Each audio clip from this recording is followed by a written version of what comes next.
عمر بن خطاب رضی اللہ عنہ سے روایت ہے کہ ایک روز ہم لوگ رسول اللہ صلی اللہ علیہ وسلم کے پاس بیٹھے تھے کہ اچانک ایک شخص خوب سفید کپڑوں اور سخت کالوں بالوں میں نمودار ہوا۔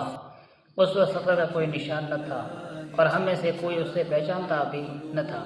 وہ نبی کریم صلی اللہ علیہ وسلم کے قریب آ کر بیٹھ گیا اور اپنے گھٹنے آپ کے گھٹنوں سے ٹیک دیے اور اپنی ہتھیلیوں کو اپنی دونوں رانوں پر رکھ کر سوال کیا، اے محمد صلی اللہ علیہ وسلم، آپ مجھے اسلام کے بارے میں بتلائیں۔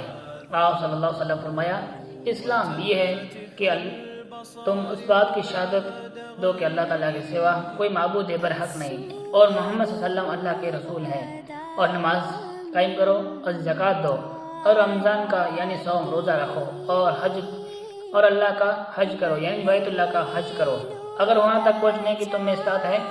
اس نے کہا ہاں۔ آپ صلی اللہ علیہ وسلم نے سچ فرماتے ہیں۔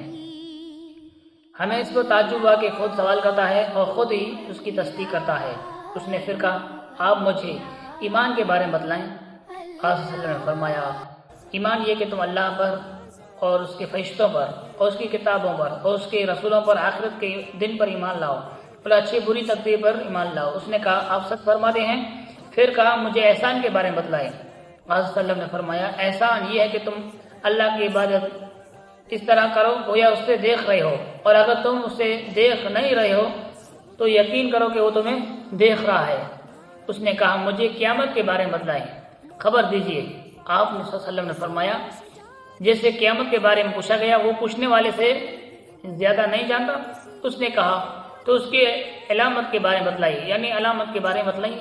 آپ صلی اللہ علیہ وسلم نے فرمایا، چند علامتیں یہ ہیں کہ لونڈی اپنے آقا مالک ان کو جنے گی، اور تم دیکھو گے کہ ننگے پیر ننگے بدن فقیر بکریوں کے چرواہے اونچی اونچی عمارتیں بنا کر ایک دوسرے پر فخر کریں گے، یعنی ننگے بدن والے فقیر پیر اور بکریوں کے چرواہے اونچی اونچی عمارتیں بنا کر ایک دوسرے پر فخر کریں گے۔ پھر وہ چلا گیا۔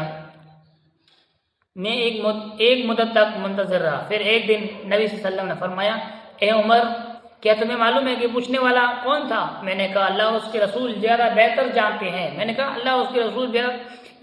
زیادہ بہتر جانتے ہیں۔ آپ نے فرمایا، وہ جبریل تھے، تم کو تمہارے دین کی تعلیم دینے آئے تھے۔